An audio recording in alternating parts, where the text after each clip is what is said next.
Oh, hi, Mark.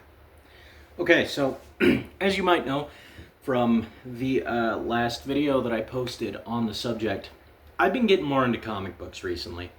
Um, as a result, I have been reading a lot more and watching a lot less in terms of movies and things like that, um, which is why I haven't been posting as frequently because it's very difficult for me to post about something that I'm not currently as passionate about, which this happens on an unfortunate amount.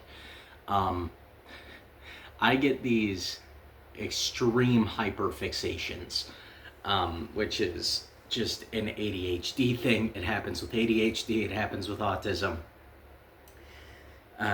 Both types of people get extreme hyperfixations on things, and I think it's because I'm ADHD that my hyperfixations change so often. But they generally bounce between two things, which is video games and movies. And when I'm in the movie spirit, that's when I'm posting a lot on the channel, when I'm talking a lot about horror movies. Well, right now I'm not in the video game or the movie spirit. I have come into a hyperfixation that I haven't had since I was a wee lad, and that is comic books. I was probably a freshman in high school last time I really cared about comic books. And recently, I just started reading them again. And now I'm collecting them, and I can't stop it. It's a problem. Um, but I thought that it would be a good opportunity because I haven't been posting very much on the channel to talk about horror in comic books.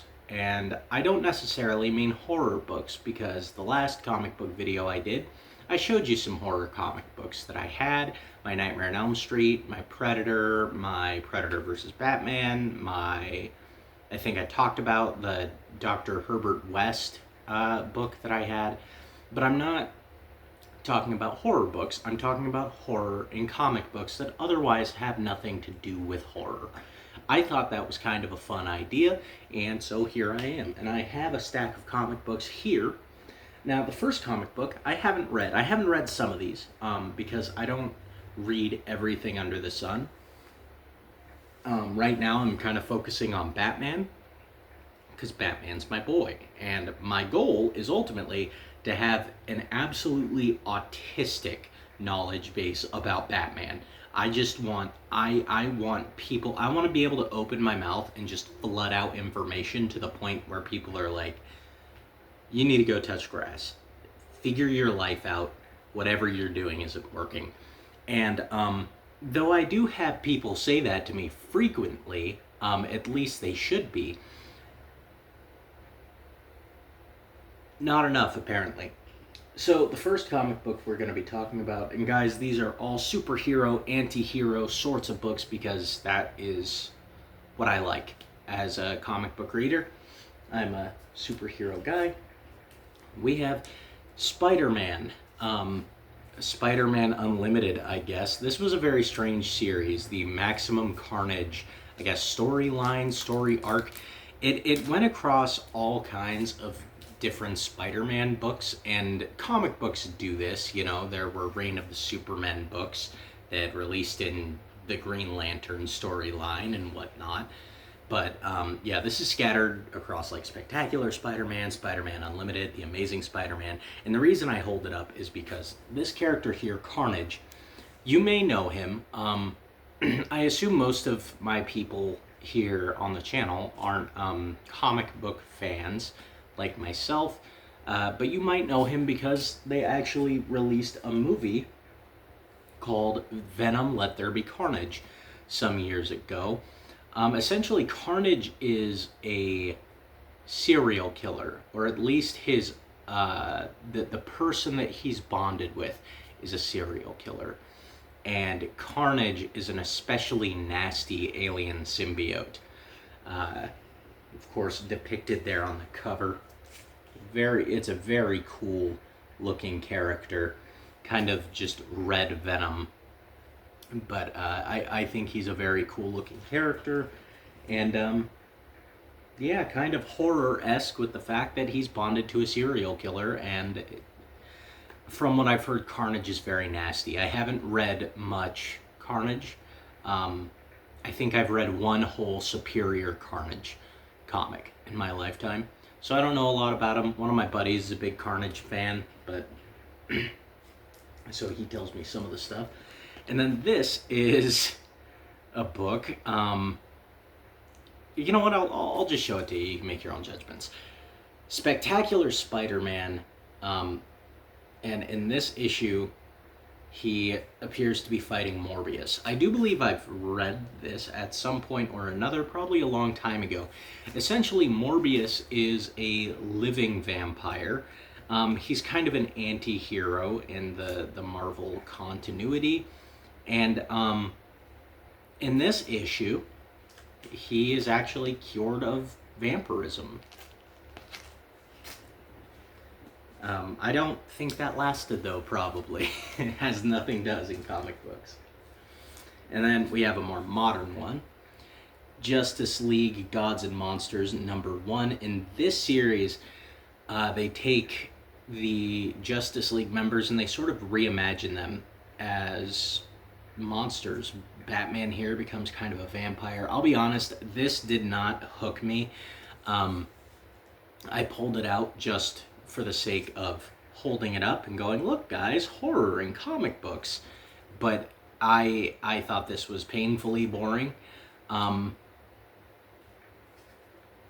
didn't really like the movie either, which this is, for those of you who don't know, there is a Justice League Gods and Monsters movie, and they released this little mini-series of comic books to coincide with that movie. I have seen Justice League Gods and Monsters. I do not love it whatsoever. So this, I mean, like I said, kind of cool. Batman's a vampire, but we are getting into a couple of books that I read very recently, and I really, really like them.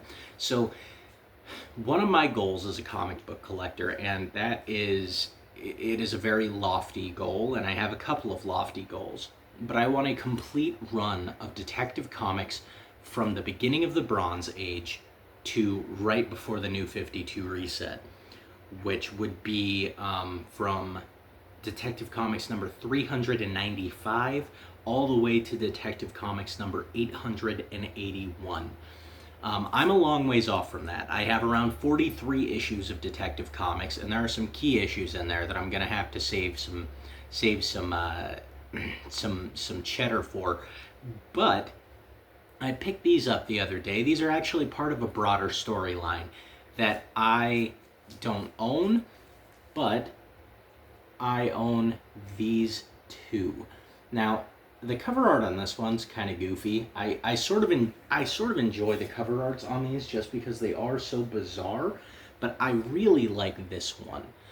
And I don't know if you can tell there, but the Joker has this massive bottom jaw. His bottom teeth are huge. Those are his teeth.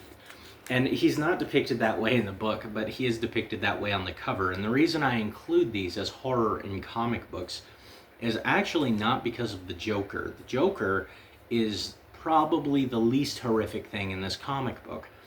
I include them for the whole subplot of a character who I'm sort of... Oh, that's right. He becomes a character known as Charlatan. I don't know how prominent Charlatan was going forward in DC Comics. These are kind of later runs in Detective Comics even.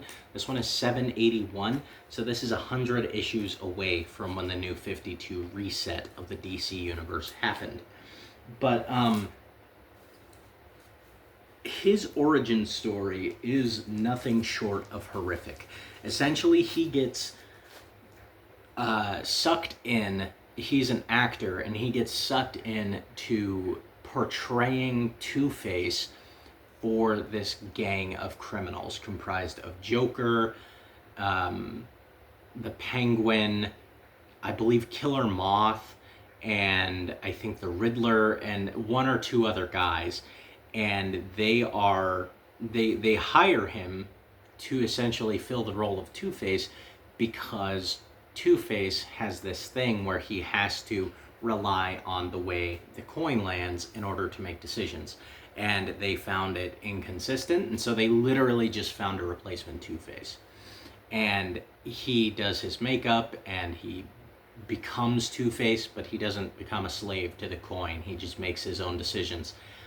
Well, what ends up happening, guys, is that Two-Face catches wind of this, and he's none too pleased.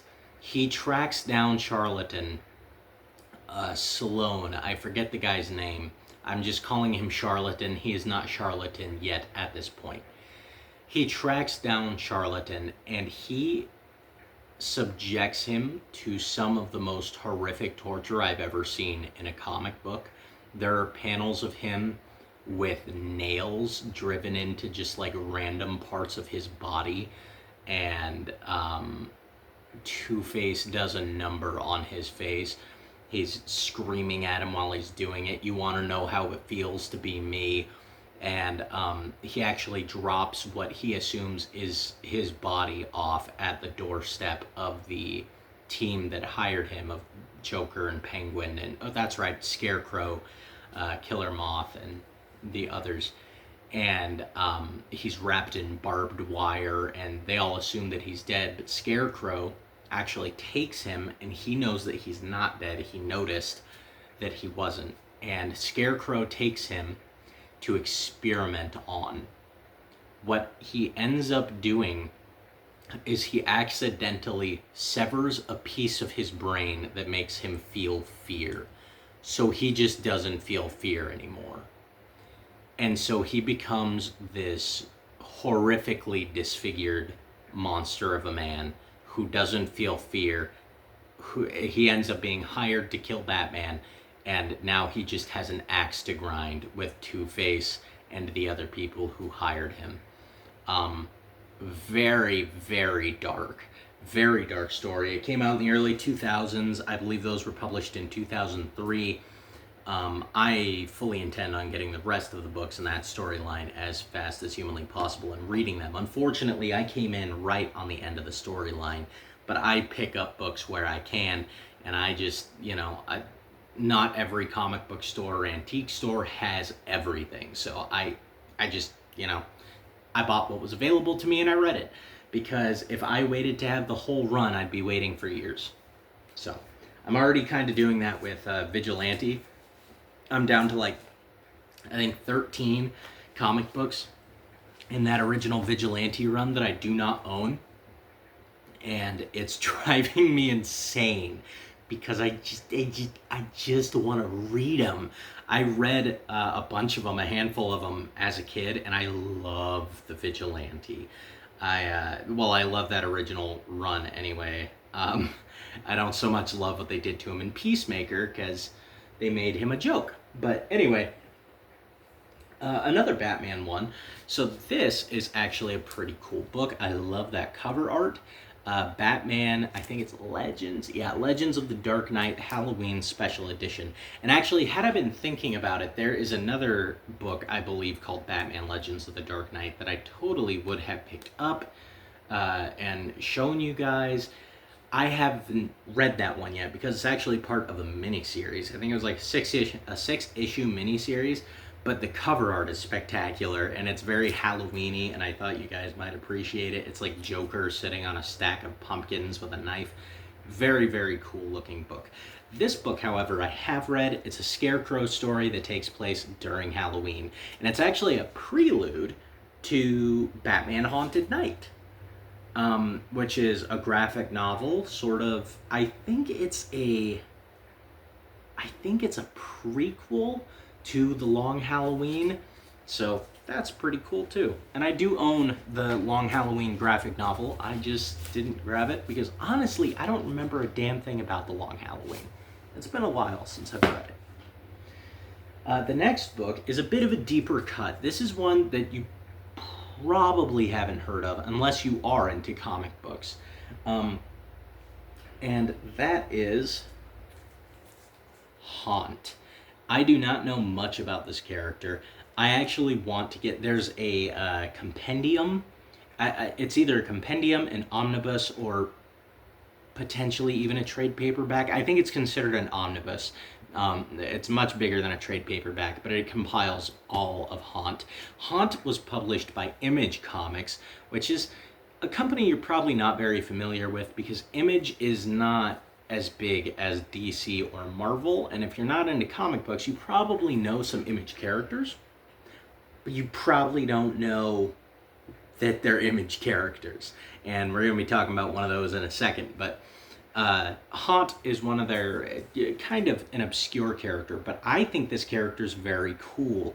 This is the only Haunt book that I own. Obviously, he looks very cool.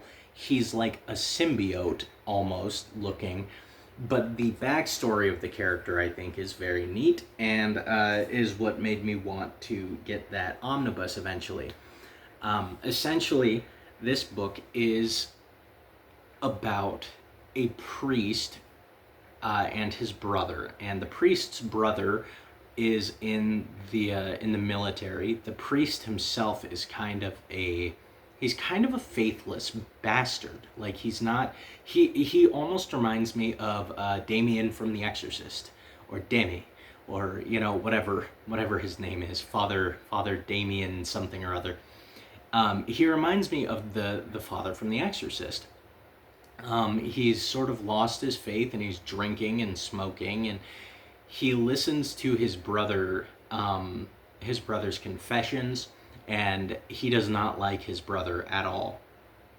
But his brother goes to confessional, and at one point in the book he thanks him for at least listening to his confessions, and he's basically the priest says, "Don't flatter yourself. You're dead to me. I only listen to this because I don't want anyone else to have to hear it, because his war stories are so horrific."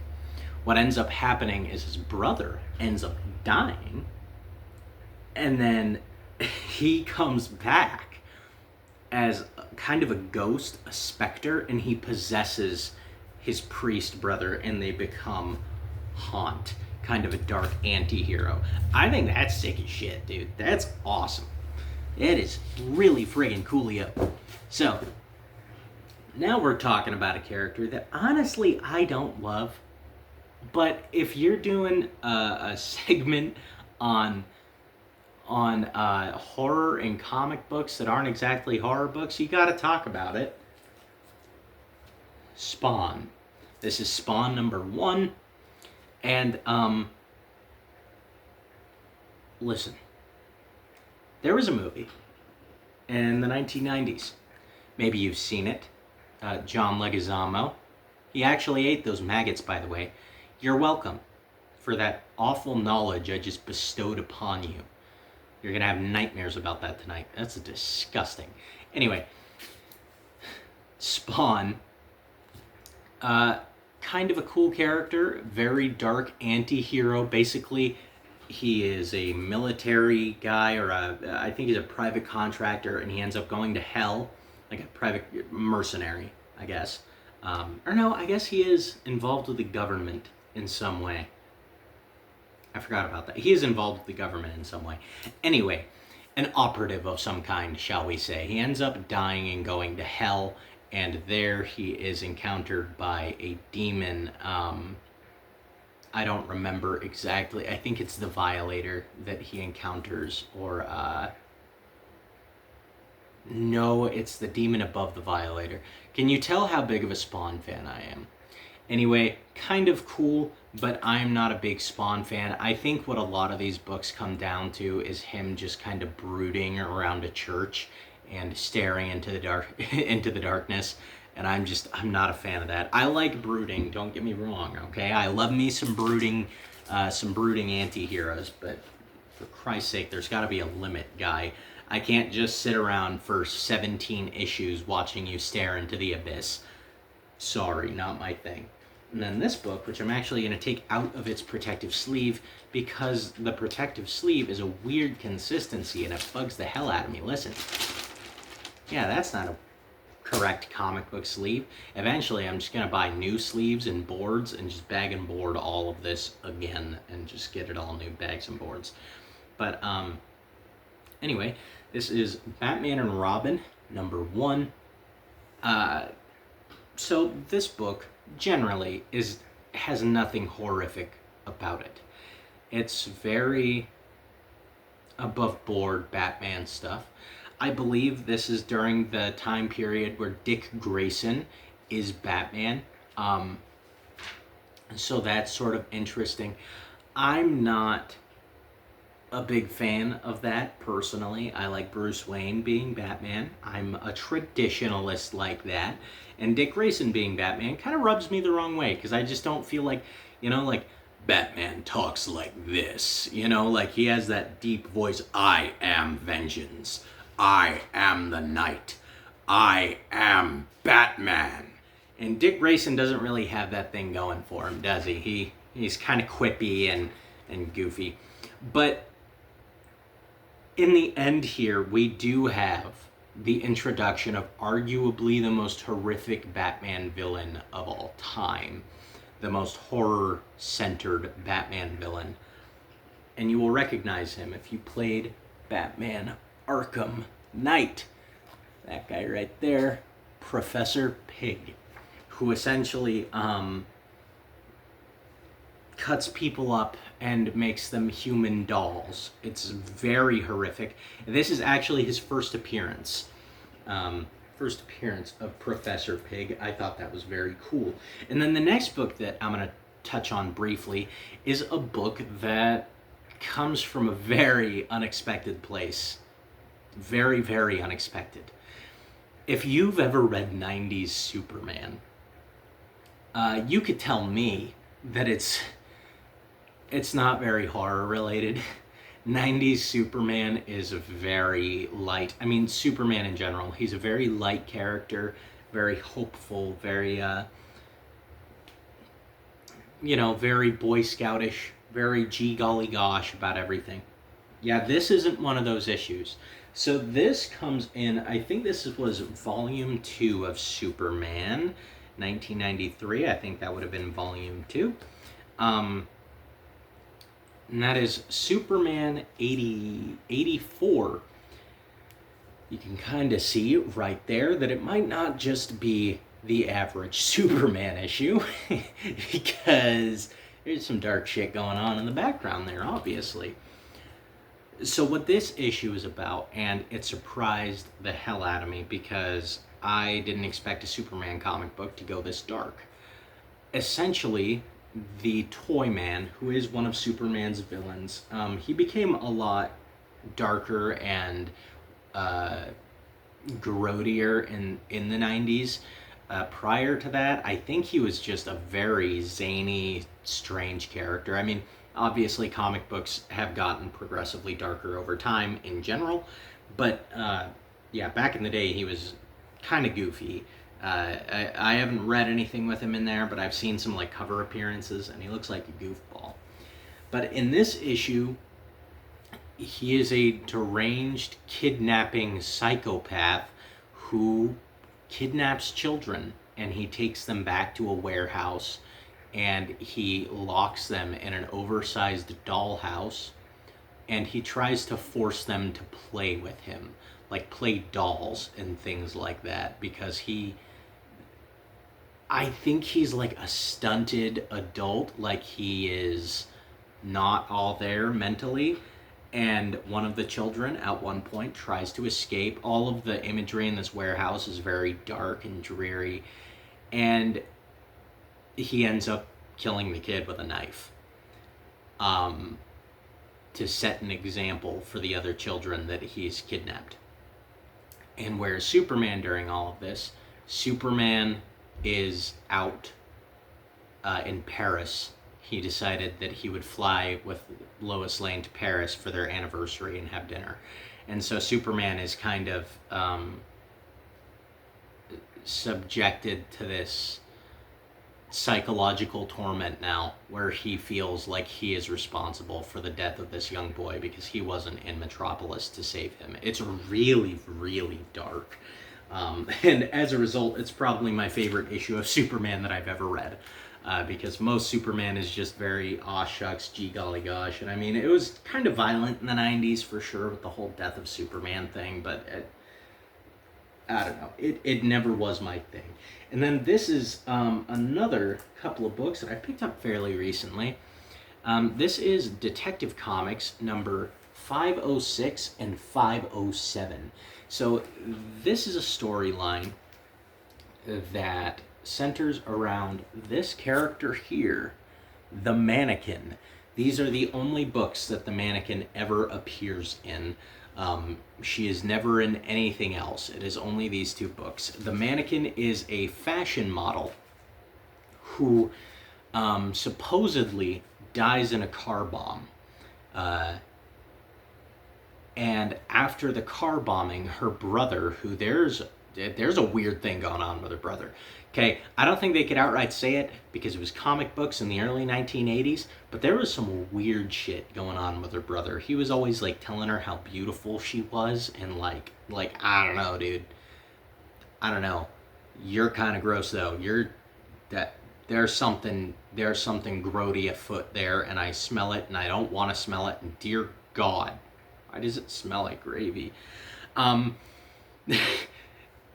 And he takes her back after the car bombing, and he fixes her up, and he gives her this suit, which is essentially a full body mannequin suit, and it increases her strength tenfold, and she begins hunting the people who she believes might be involved in her death. And she actually ends up strangling two men to death who had nothing to do with the car bombing. Of course, Batman ultimately foils her. I believe the story arc ends with her dying. I don't remember how that happens. I think the guy that actually tried to kill her ultimately does kill her in like the final pages of Detective Comics 507. And yeah, it's very dark, and the mannequin thing is very creepy. There's also a very neat thing that they do in the book where it's hard for her to breathe in this full body mannequin suit that they have, and so she kind of wheezes in between breaths, which is kind of a cool detail that I thought was, it's almost I don't know, she feels sort of Silent Hill-ish, and I really do appreciate it. And then I'm just going to briefly touch on this. There's a paper towel in it, don't mind that, that's because I've been reading it. Absolute Batman. Now this is volume 2 of the trade paperback, compiled volume 2 of Absolute Batman. I did read volume 1, and let me tell you, bud, this is some dark shit.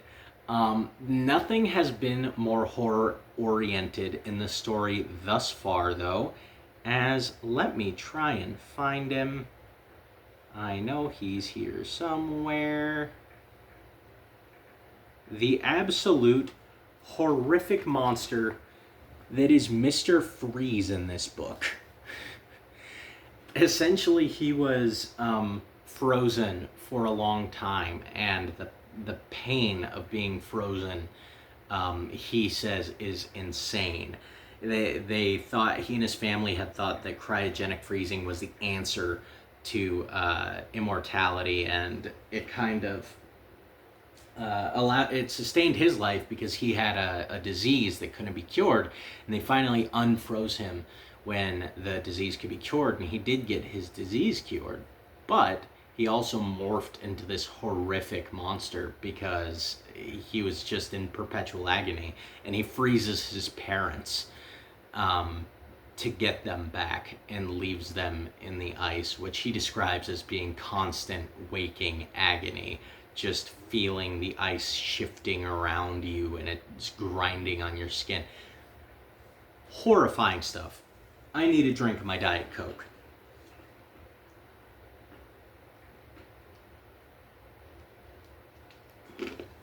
Yeah.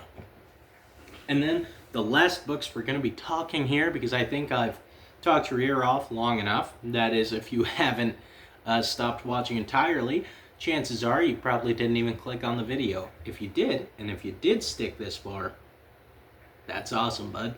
Thank you. these are comics that this is probably the best you can get in terms of horror and non-horror properties. Now, this is just the earliest example of one of these books that I have. I have not read this book. I'm just holding it up because it's kind of neat. The Demon number 2. For those of you who are unfamiliar, the demon, that fella right there, his name is Etrigan, and he is an actual demon from hell who's bonded to a human named Jason Blood. And Jason Blood kind of uses his human will to push Etrigan into doing good. So they become kind of an anti-hero. But Etrigan on his own is very evil, and he hates humanity. Again, I haven't read any of the original series of the Demon, but there's the second appearance of the Demon, which I thought was pretty cool. Because I do like Etrigan. He's also part of Justice League Dark. If you ever watched the Justice League Dark movies, Etrigan's like one of the best parts of those movies. But then I came upon this awesome collection of them the other day, and there were like 15 to 20 books, all in the volume 3 of The Demon. So this is The Demon number 2, volume 3. I read number 2, number 3, and number 4 last night. And my God, these are dark. And if you notice, again, if you're not a comic book fan, you wouldn't notice, but I can kind of explain something to you right now. There's something missing from this cover art that is usually on DC and Marvel properties. And that is this right here. At least pre a certain time. I don't know if you see that little stamp right there. But that is the Comics Code Authority approval. It's a little insignia that says approved by the Comics Code Authority. It lets you know that it's okay for you to let your kids read this, which, I don't know, sometimes they approved some questionable stuff. It was interesting to see. I'm trying to look through and see what else was approved, but I don't know. I've been reading a lot of comics recently, and I've thought it's so interesting to see what they approved, and I'm like, why this but not that? But this is not approved by the Comics Code Authority, and for very good reason. The Demon is gnarly. There are some very visceral depictions of hell and demons in here, just torturing humans, and like there's one image of all these humans in a giant hamster wheel, and they're forced to just walk in a circle forever. And this is like part of the story. This is a main element for the for number 2, number 3, and number 4. Which I would have read number 1, but I didn't find number 1. I only found 2, 3, 4, and then a bunch of other issues in this series. And they're being whipped by a demon, and eventually, when one of them essentially falls from exhaustion, then they are allowed to rest. And this one guy falls from total exhaustion, and he falls between the spokes of the hamster wheel, and he is just impaled on this field of spikes. Then there's like all of this really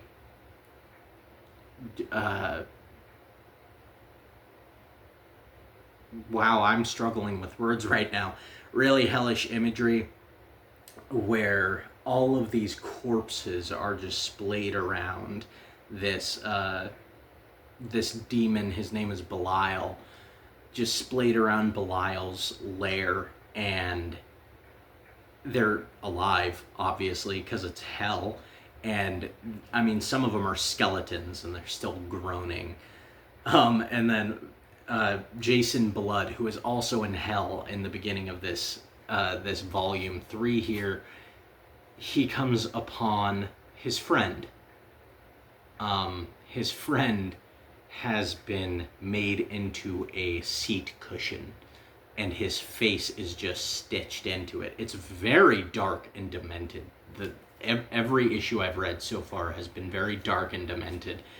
So if that sounds like your thing, the demon is definitely your thing. I am going to read a lot more of this because it is, as I said, it's demented, it's twisted. I love me some demented, twisted stuff. Usually I'm not a huge fan of horror comics, but I feel that there's a bit of an exception here because technically Etrigan's an anti-hero, so I'll just take the horror where I can get it in my anti-hero story. So anyway, guys, if you watched all the way through the video, thank you very much. I know it was a long one. They usually are, but yeah, I just wanted an excuse to post a YouTube video, and like I said, I haven't really been into the whole horror movie thing for, I don't know, a few weeks now. I've just dived full hog head in to comic books, and I've just been super into that recently. So